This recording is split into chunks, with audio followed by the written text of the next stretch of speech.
பேசிட்டு இருந்தோமே. சார் வரதா வேணுமா? சூடா ஒரு பில். சார் எங்க ஹோட்டல்ல குல்ஃபி சூப்பரா இருக்கும். என்னது? குல்ஃபி சாப்பிடுறீங்களா?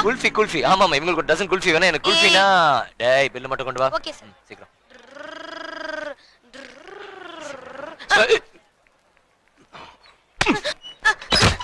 ஏன் சார் சின்ன பையனை போட்டு அடிக்கிறீங்க? ஏய் போடா. நீங்க போய் பில் பே பண்ணிட்டு வாங்க. எதுக்கு அவசரப்படுற? அந்த பில் எடுத்துட்டு வரான்ல. நம்மள வாக்கிங் போவோம். Okay just minute. சரி போயிரேன் சார்.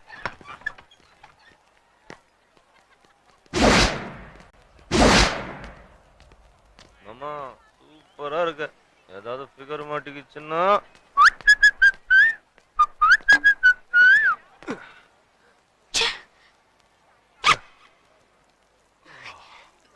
What nonsense idiot. ஏய் நில்ல. என்னடி நான்சென்ஸ்? இது என்ன உங்க அப்பா வீட்டு பீச்சா? ஏன் உனக்கு வராதா? ஏய் மரியாதை பேசு. பீச்ல லோலாய்த்தனம் பண்ண வந்திருக்க? உனக்கு மரியாதை கொடுக்கணுமா? ஆளுக்காக வெயிட் பண்றியா இல்ல தள்ளிட்டே வந்தியா? சொல்லுடி சொல்லுடி. என்னாச்சு? இது பாருங்க, இவன் குடிச்சிட்டு வந்து என்னென்னமோ மரியாதை இல்லாம. இவனை தள்ளிட்டு வந்தியா? நீ மஜ்னு, இவ லைலா. ஏய் பப்ளிக்ல ஒழுங்கா பிஹேவ் பண்ணு. என்னடா பெரிய பப்ளிக்? என்னடா பப்ளிக்? பாரு டீசென்ட்டா பிஹேவ் பண்ணு. இல்ல நியூசன்ஸ் கேஸ்ல புக் பண்ண சொல்லி உள்ள தள்ளிடு. என்னையே உள்ள தள்ளுவியா?